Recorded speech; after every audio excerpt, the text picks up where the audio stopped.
నమస్తే. ఇన్నాళ్ళు నన్ను సపోర్ట్ చేస్తూ, ఎంకరేజ్ చేస్తూ మీ ప్రేమను నాకు అందిస్తున్న ప్రతి ఒక్కరికి కృతజ్ఞతలు.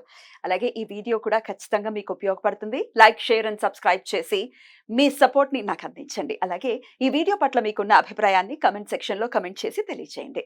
ఇప్పుడు వీడియోని చూద్దాం. నమస్తే. Welcome to our channel. నేను పద్మిని. ముందుగా ప్రేక్షకులందరికీ శ్రీ క్రోధినామ సంవత్సర ఉగాది శుభాకాంక్షలు.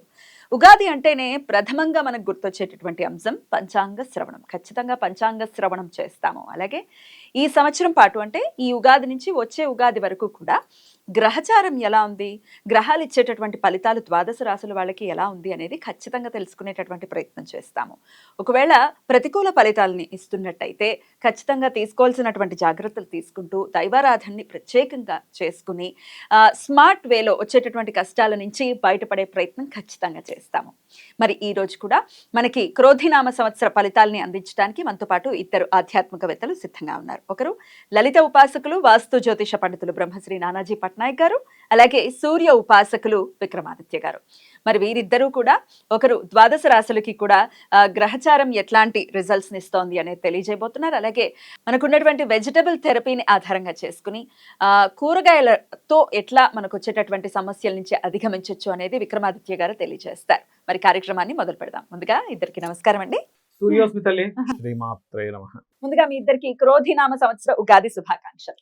మన ప్రేక్షకులందరికీ కూడా క్రోధినామ ఉగాది శుభాకాంక్షలు. అయితే ఈ సంవత్సరం క్రోధినామ సంవత్సరం అయినందుకు ఎటువంటి బ్యాడ్ ఎఫెక్ట్స్ కలగకుండా ఉండాలి, అందరికీ శుభం కలగాలని మనస్ఫూర్తి కోరుకుంటున్నాను. మీ విషెస్ కూడా సౌర కుటుంబ సభ్యులందరికీ కూడా క్రోధినామ సంవత్సర ఉగాది శుభాకాంక్షలు. అందరూ కూడా ఆయురారోగ్యాలతో అష్టైశ్వర్యాలతో సూర్యనారాయణమూర్తి పరిపూర్ణమైనటువంటి అనుగ్రహంతో హాయిగా ఆనందంగా జీవించాలని మనస్ఫూర్తిగా కోరుకుంటూ, అంటే ఇక్కడ క్రోధినామ సంవత్సరం అంటే తన కోపమే తన శత్రువు కాబట్టి అందరం కూడా దాన్ని అదుపులో ఉంచుకోగలిగితే ఈ సంవత్సరం అందరికీ శుభదాయకంగా అవుతుందని మనసా వాచా కర్మేణ ఆశిస్తున్నాను. Thank you so very much. Last time కూడా మీ ఇద్దరు కాంబినేషన్ లో చేయటం జరిగింది శోభకృత్ నామ సంవత్సరం. అయితే శోభకృత్ నామ సంవత్సరం మనందరికీ తెలిసిందే ఎంత శోభాయమానంగా సంవత్సరం మొత్తం వెళ్ళిందో. ఎందుకంటే రామచంద్ర ప్రభుకి అక్కడ ఆయన ఇంటికి ఆయన తిరిగి వచ్చేసినటువంటి సందర్భం ఉంది. శోభకృత్ నామ సంవత్సరం నిజంగానే అద్భుతమైనటువంటి నామ సంవత్సరం. అయితే ఈ పేరు చూస్తే ఒకంత వెన్నులో నుంచి ఒక వణుకు పుడుతోందా అని అనిపిస్తోంది. ఎందుకంటే ఈ క్రోధం ఉండకూడదనే కదా, క్రోధాన్ని ఖచ్చితంగా జయించాలి కదా. మరి ఇదేమన్నా ఈ సంవత్సరం ఆ నామానికి ఏమైనా సార్థకత ఏమైనా చేసుకుంటుందా sir? What is your opinion? ఖచ్చితంగా. ఎందుకంటే మనం జనవరిలో న్యూ ఇయర్ ఫలితాలు చెప్పేటప్పుడే ఫిబ్రవరి నుంచి ఇక్కడ మనం ప్లానటరీ పొజిషన్స్ కూడా వేసింది. అందుకే ఈ కుజుడు అంటే గొడవలకు కారకుడు, రవి అంటే అధికారానికి కారకుడు, వీళ్ళిద్దరికీ శత్రుగ్రహాలు అంటారు వీటిని. అంటే వీళ్ళిద్దరు నిజంగా శత్రువులను కాదు, different energies, fiery energy, cold energy. రెండు దగ్గర ఉంటే ఎలా ఉంటుంది? ఇప్పుడు చూడండి, మనం ఏదైనా పెనం మీద వాటర్ వేసాము, చిర్రమంటుంది. అలా ఈ డిఫరెంట్ ఎనర్జీస్ కలయిక వల్ల ప్రకృతిలోని లోకాల్లో అంటే భూమి మీద నివసించేటువంటి జంతువుల మీద కావచ్చు, లేకపోతే మనుషుల మీద కావచ్చు, అధికారుల మీద కావచ్చు, దాని ప్రభావం ఉంటుందనే భావనతోనే ఏమండి ఇక్కడికి ఇది ఫిబ్రవరిలో ఎంటర్ అవుతుంది. ఫిబ్రవరి, మార్చ్, ఏప్రిల్ ఈ కాంబినేషన్ మే వరకు ఉంటాయి ఈ కాంబినేషన్స్. కాబట్టి ఫిబ్రవరి నుంచి గొడవలు అని చెప్పుకున్నాం, చాలా గొడవలు జరుగుతున్నాయి. మీరు బయట చూసినట్లయితే యుద్ధ వైఖరి పెరుగుతుంది. ఎందుకంటే క్రోధినామ సంవత్సరానికి అధిపతి కుజుడు. ప్రధానంగా యుద్ధం చేయాలి అంటే ఒక విషయం ఏదైనా మనకి ఇప్పుడు ఒక విషయం జరిగినప్పుడు మాట్లాడుకోవచ్చు, గొడవ పెట్టుకోవచ్చు. కానీ క్రోధినామ సంవత్సరానికి ఉన్నటువంటి కుజుడు అధిపతి అయినందుకు గొడవకే ఫస్ట్ ప్రయారిటీ ఇస్తారు, ప్రయారిటీ ఇస్తారు. ఎగ్జాక్ట్లీ. మీరు గమనించినట్లయితే చూడండి, ఇక్కడ ఇప్పుడు అంటే శుక్రుడు మనం ఇక్కడ వేసాం, బట్ ఇక్కడ తిరుగుతాడు, సంవత్సరం మొత్తంలో మారిపోతుంటాడని మనం వేయలేదు. పర్టికులర్గా మనం కుజుడిని, రవిని ఎందుకు వేసామంటే ఈ కలయిక ఉందని. అందుకే ఫిబ్రవరి నుంచి ఇప్పుడు జల ప్రదేశాల్లో హైజాక్లు అవ్వడం కానీ, లేకపోతే మనకి చూడండి బుధుడు మొన్న ఇక్కడ నిలిచబడ్డప్పుడు కూడా గమనించినట్లయితే స్కామ్, దాని ఏమంటారు, షేర్ రిలేటెడ్ సంబంధించిన స్కామ్స్ అవ్వడం కానీ, షేర్స్ కారకుడు బుధుడు కదా. అందుకని ఏంటంటే అధికారులు మనం అసలు ఊహించినటువంటి మార్పులు ఇంకా చాలా ఉన్నాయి. అసలు ఇలా జరుగుతుందా, ఇలా జరుగుతుందా, అమ్మో ఇట్లాంటివి మనం ఇట్లా కూడా యాక్షన్ తీసుకుంటుందా, గవర్నమెంట్ కావచ్చు, పోలీస్ కావచ్చు, మిలిటరీ కావచ్చు, ఇట్లాంటిది కూడా యాక్షన్ తీసుకుంటుందా అనేటువంటిది జరుగుతుంది. అయితే ఇది నార్మల్ పీపుల్ మీద ఎంతవరకు ఎఫెక్ట్ ఉంటుంది అంటే జీవుడు బయట ఉన్నాడు. Hmm. ఇది ఒక బెనిఫిట్ ఇక్కడ. Hmm. ఎప్పుడు కూడా కాలసర్ప యోగంలో గ్రహాలు సంచరించేటప్పుడు జరుగుతాయి. అయితే ఇందులో యాజ్ పర్ నాడీ ఆస్ట్రాలజీ పరంగా జీవుడు అంటారు గురువుని. బయట ఉన్నందుకు కొంచెం జనాలు దానిలో నుంచి బయటకు వస్తుంటారు. Okay. ఈ గురువు కూడా లోపల ఉన్నాడు అనుకోండి. మనకి last time 3.5 years back Covid వచ్చింది. అప్పుడు గురువు కూడా లోపల ఉండి ఇక్కడ సంచరిస్తున్నాడు. అప్పుడు ఇక్కడ నీచబడి ఉన్నాడు అప్పుడు గురువు. ఇప్పుడు ఎంత భయానకమైన భయం, ఎందుకంటే జీవుడు కూడా నీచబడిపోయాడు కదా. Right. అందుకని జనాల మీద ఎఫెక్ట్ చూపించింది. ఇప్పుడు ఏంటంటే దేశాల మీద, అధికారుల మీద, యుద్ధ సంబంధించిన వాటి మీద, దీని మీద ఎక్కువ ఎఫెక్ట్ ఉంటుంది. Right. జనాలు కొంచెం దాని నుంచి బయటపడతారు. Right. కాకపోతే ఇక్కడ నేను చెప్పేది ఏంటంటే ఈ కాంబినేషన్ ఉన్నప్పుడు సహజంగా ఎక్కడైనా ఇరుక్కొని ఏ బాంబు పేలుల్లో ఇట్లాంటివి ఇరుక్కోకుండా ఉండాలంటే అమ్మవారిని తలుచుకోవడము, లేకపోతే సూర్యుల్లోనే అమ్మవారిని చూసుకుంటూ చేయడము, చండీ పారాయణం చేయడము, ఏదైనా ఒక శక్తి దేవత ఆలయాలు, ఆంజనేయ స్వామి టెంపుల్కి వెళ్ళడం, లేకపోతే సుబ్రహ్మణ్యేశ్వర స్వామి ఆలయానికి వెళ్ళడం చేయడం ద్వారా ఈ యొక్క పరిస్థితి నుంచి బయటపడతారు. తప్పకుండా సరే. ఇది అయితే కామన్ పీపుల్ కి ఎట్లాంటి రిజల్ట్స్ ఇస్తుంది అనేది మన మెయిన్ మోటో కూడా ఈ ప్రోగ్రామ్ చేయడానికి. ఎగ్జాక్ట్లీ. సో ఒక్కొక్క రాశి వైజ్ గా కూడా ఒకసారి మాట్లాడుకుందాం. అంతకన్నా ముందు క్రోధినామ సంవత్సరం మరి పేరు భయానకంగా ఉంది, అది డెఫినెట్ గా సార్థకం చేసుకుంటుంది అని అంటున్నారు. కాబట్టి వాట్ ఈస్ యువర్ ఒపీనియన్? ఆయన చెప్పినట్టు కుజుడు యొక్క ప్రభావం అధికంగా ఉంటుంది కాబట్టి కుజుడు అగ్ని నక్షత్రంగా తీసుకుని మేషాన్ని అగ్ని రాశిగా తీసుకున్నప్పుడు వృచ్చికం కూడా అంతే కదా సార్. ఆ వృచ్చికం కూడా వృచ్చిక మేషాలకు అధిపతి అగ్ని జల రెండు కలయిక కాంబినేషన్. ఇది ప్రధానంగా అంటే మనలో ఉండేటువంటి అగ్నితత్వాన్ని పెంచుతూ ఉంటుంది. దాన్ని శాంతింపజేసుకోవడానికి కుజుడికి ప్రధానంగా ఉన్నటువంటి కూరగాయలు మనం ప్రధానంగా తీసుకునేది బూడిద గుమ్మడికాయ గురించి మాట్లాడుతూ ఉంటాం. అంటే కడుపు మంట, కడుపులో మంట, ఇవి రెండు కూడా అగ్రెసివ్ అయ్యే అవకాశం ఉంటుంది.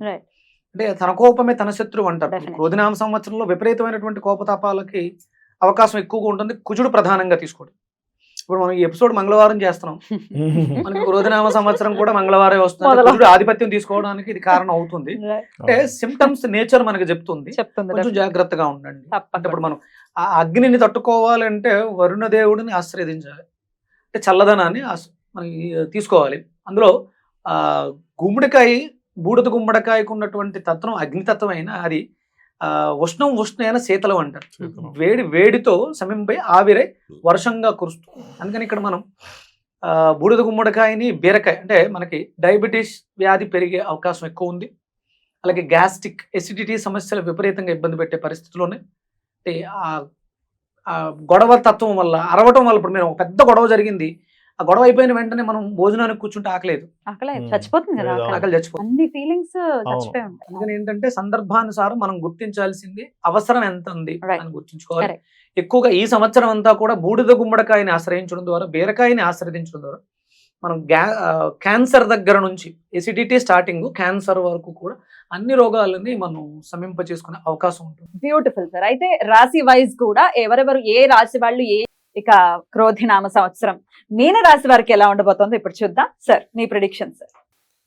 మీన రాశి వారికి కన్నా చూసుకుంటే ఆదాయము, వ్యయము, రాజపూజ అవమానాలు 11/5/24 అండి. అంటే 11 ఆదాయము, 5 వ్యయం, కాబట్టి చక్కగా ఉంది. So no need to worry, happy, చాలా హ్యాపీ. అండ్ అలాగే 2-4 ఇది మాత్రం కొంచెం చూసుకోవాలి. అంటే ఏమిటి, రాజ్యపూజ్యం 2 ఉంటే అవమానించే వాళ్ళ సంఖ్య 4 ఉంది. మరి దీన్ని ఎట్లా కంట్రోల్ చేసుకోవాలి, అసలు ఎందుకు ఇస్తారు ఇవన్నీ అంటే, మనం బాబు నువ్వు మాట్లాడేటప్పుడు జాగ్రత్తగా ఉండి, ఎక్కడ నువ్వు అవమానం చెందుతావో కాపాడుకోవాలి. కాబట్టి ఎందుకంటే ఏదైనా రిటర్న్ వస్తుంది, కానీ మాట ఒకటి అవమానం ఒకటి. మళ్ళీ లైఫ్లో ఎక్కడైనా మనం కంట్రోల్ చేసుకోవచ్చు ఏది, అవమానాన్ని, కానీ మాట అసలు వెనక్కి రాదు. అందుకే జాగ్రత్తగా మాట్లాడాలి. అయితే ఇక్కడ అవమానం కంట్రోల్ చేసుకోవాలి అంటే ఈ మీనం వారు శుక్ర ఆరాధన ఎక్కువగా చేయాలి. ఎందుకంటే అవమానం ఇప్పుడు కూడా 3-8లో ఉంటుందండి. దారిద్రము, అవమానాలన్నీ 3-8లో ఉంటాయి. కాబట్టి శుక్ర ఆరాధన చేసుకుంటూ ఉండాలి. రాజ్యపూజ్యం పెరగాలంటే ఇప్పుడు రాజ్యపూజ్యం అనేది దశమంలో ఉంటుంది. ఎందుకంటే దశమం అనేది మన వృత్తి, మనం ఏమిటి అనేది మనం చెప్పేది ఏమిటంటే మనం చేసే ప్రొఫెషనే. మిమ్మల్ని గౌరవిస్తారంటే దేని ద్వారా గౌరవిస్తారు, కలెక్టర్ గారు అంటాం, లేకపోతే ఇంకోటి ఏదో ఉంటుంది అట్లా. కాబట్టి రాజ్యపూజ్యం పెరగాలంటే దత్తాత్రేయుడు ఆరాధన, ఇది తగ్గాలి అంటే, అవమానం తగ్గాలంటే శుక్ర ఆరాధన, అమ్మవారి ఆరాధన చేసుకుంటే కంట్రోల్ అవుతుంది. అయితే వీరికి పర్టికులర్గా ఏంటంటే ఈ రాశి వారికి రాశిలో ఎప్పుడైతే రాహు సంచరిస్తుంటాడో ఇల్యూజన్స్ పెరుగుతుంటాయి, భ్రమలు పెరుగుతుంటాయి, ఏదో జరిగిపోతుందేమో అనే ఆలోచన పెరుగుతుంటుంది. బికాజ్ ఆఫ్ 5th లార్డ్ చంద్రుడు కదా, ఇక్కడ ఉన్నది. సో అదేం చేస్తుందంటే క్యాప్చర్ చేస్తుంది. అంటే కొత్త ఏదో జరగబోతుంది, ఇలా జరిగిపోద్దేమో అలా జరిగిపోద్దేమో అనేటువంటి భ్రమలు కలిగిస్తుంటుంది. ఫస్ట్ ఆ భ్రమ నుంచి బయటికి రావాలి. అది భ్రమే. వీళ్ళ డూస్ డోంట్స్లో చేయకూడదు ఏంటంటే, నాకు ఫస్ట్ ఇది భ్రమ, నేను అనవసరంగా భ్రమల్లో బ్రతుకుతున్నాను, ఊహించుకోవద్దు, ఎక్కువ ఊహల్లోకి వెళ్ళకూడదు. ఇది ఫస్ట్ గుర్తుపెట్టుకోవాలి. ఈ ఊహలు కంట్రోల్ ఎలా అవుతాయి? రాహు కంట్రోల్ అవ్వాలి ఇక్కడ. అంటే ఏంటి? దుర్గా ఆరాధన, ఓం దుమ్ దుర్గాయ నమః ఎంతసేపు చేసుకుంటే అంత క్లియర్ అవుతుంది. అలాగే సప్తమ కేతువు లగ్న రాహు అవడం వల్ల పార్ట్నర్స్ని ఎంపిక చేసుకునేటప్పుడు life partner or business partner ఈ విషయంలో తొందరపాటు పనికిరాదు. బికాజ్ ఆఫ్ రాహుకేతు యాక్సెస్లో ఉంది కదా, అందుకని ఈ జాగ్రత్త ఖచ్చితంగా తీసుకోవాలి. అండ్ అలాగే మరొక విషయం ఏంటంటే, ఈ రాశి వారికి సహజంగానే ఇప్పుడు ఏలినాటి శని జరుగుతుంది. ఎప్పుడైనా ఏలినాటి శని 12వ స్థానంలో ఉన్నప్పుడు అది ఇన్వెస్ట్మెంట్ అండ్ ఖర్చుల స్థానంలో ఉన్నాడు కాబట్టి తొందరపడి మనం ఏమైనా ఎక్కువ ఖర్చులు పెడుతున్నామా, ఎక్కువ ఇన్వెస్ట్మెంట్ చేస్తున్నామా, ఈ కంట్రోల్ ఖచ్చితంగా వీళ్ళు చేసుకోవాలి. ఇవి వీళ్ళు చేయకూడనటువంటి విషయాలు. వీళ్ళు చేయి అంటే వీళ్ళకి బాగా కలిసి వచ్చేటువంటివి ఏమిటి? ఒక్కోసారి మనం చూడండి, కొంతమంది చదువుతూ మధ్యలో ఎక్కడో బ్రేక్ వస్తుంది, హైయర్ ఎడ్యుకేషన్ చేయాల్సింది, మళ్ళీ సడన్గా ఒకసారి చేస్తారు హైయర్ ఎడ్యుకేషన్ చదివితే మళ్ళీ ఒక మంచి దీంట్లోకి వెళ్ళిపోతారు సడన్గా. వీళ్ళకి ఈ సంవత్సరం ఏంటంటే, ఏదైనా ఉన్నత విద్యకి సంబంధించి తీసుకొని వీళ్ళు కనుక మళ్ళీ రీస్టార్ట్ చేసినట్లయితే వీళ్ళకి అది లైఫ్ ఇస్తుంది, మంచి లైఫ్ ఇస్తుంది. బికాస్ ఆఫ్ 2 గ్రహాలకు డబుల్ ట్రాన్సిట్ 9,000 మీద. 9,000 అనేది ఉన్నత విద్యలో కొంచెం బ్యాంక్ బ్యాలెన్స్ పెరగడము, తండ్రి లేదా గురువుల నుంచి సపోర్ట్ రావడము, ఇటువంటివన్నీ కూడా ఈ 9,000 యాక్టివేషన్ వల్ల పూర్వజన్మం సంబంధించిన పుణ్యం ఎంతో కొంత వీళ్ళకి యాక్టివ్ అవ్వడం, ఇటువంటివి కలుగుతాయి. సో ఇది ఇక మిగతా అంశాలు కనుక చూసుకుంటే, ఫినాన్షియల్గా చూసుకున్నట్లయితే ఫైనాన్షియల్గా కొంచెం అంటే సహజంగా ఏలినాటి ఖర్చులు ఎక్కువ ఉన్నాయి కాబట్టి ఫైనాన్స్ కొంచెం అడ్జస్ట్ అవుతూ ఉంటుంది. No need to worry. ఎందుకంటే ఎట్లాగో బ్యాంకింగ్ స్థానం బాగుంది కాబట్టి బ్యాంకులో బ్యాలెన్స్ అనేది పెరుగుతుంది కాబట్టి కొంచెం టైట్ అయినా మళ్ళీ బ్యాంక్ బ్యాలెన్స్ పెరగడం, ఈ రకమైనటువంటి ఇబ్బంది లేకుండా ఉంటుంది. అండ్ అట్లాగే కొంచెం ప్రాపర్టీస్ తీసుకునేటప్పుడు కొద్దిగా చూసుకొని తీసుకోవాలి. ముఖ్యంగా ఇక్కడ ఈ కాంబినేషన్ ఈ సంవత్సరం ఏంటంటే 12th హౌస్ అని లగ్నంలో రాహువు, అంటే ఈ వరుస చూసుకుంటే కనుక కొంచెం సంతానం విషయంలోని కొంచెం జాగ్రత్తగా ఉండాలి. బట్ రాజకీయంగా అండ్ క్రియేటివ్ ఫీల్డ్లో ఉండేటువంటి వారు కొంతవరకు అవకాశాలు కూడా వస్తాయని చెప్పుకోవచ్చు. అండ్ అట్లాగే ఇంకోటి ఏంటంటే, ఇక్కడ చూసుకున్నట్లయితే విదేశాలకు వెళ్ళి ఉన్నత విద్యలు నేర్చుకోవడానికి చాలా బాగా ప్లానటరీ పొజిషన్స్ చాలా యోగ్యవంతంగా ఉన్నాయి చెప్పాలంటే. సో దానికి బాగుందని చెప్పుకోవచ్చు. హెల్త్ అంటే ఒకటేనమ్మా, ఇక్కడ గమనించుకున్నట్లయితే వీళ్ళకి బ్యాక్ పెయిన్స్ ఎక్కువగా వస్తుంటాయి, నడువు నొప్పి. చెకప్ చేయించుకుంటే ఏం కనబడదు. ఎప్పుడైనా సరే లగ్నం రాహుకేతు యాక్సిస్లో ఏదైనా రోగం వచ్చిందనుకోండి, చెకప్ చేయించుకుంటే ఏమీ లేదంటారు, కానీ ఈ పేషెంట్ ఏమీ లేదు నీ ఫీలింగ్, నువ్వు అనవసరంగా ఇది చేస్తున్నావు, నువ్వు మా నిద్ర మాత్రలు వేసుకో, నువ్వు నిద్రపో కాసేపు, ఇవన్నీ చెప్తూ ఉంటారు. ఏమీ అర్థం కాదు. ఏమిటి ఎందుకు వస్తుందో చెకప్ చేసే వాళ్ళకి అర్థం కాదు, డయాగ్నోజ్ అవ్వదు. ఫస్ట్ ఆఫ్ ఆల్ ఏంటంటే, ఎప్పుడైనా కూడా రాహుకేతు యాక్సెస్లో పడ్డప్పుడు ఏమవుతుందంటే డయాగ్నోజ్ అవ్వదు.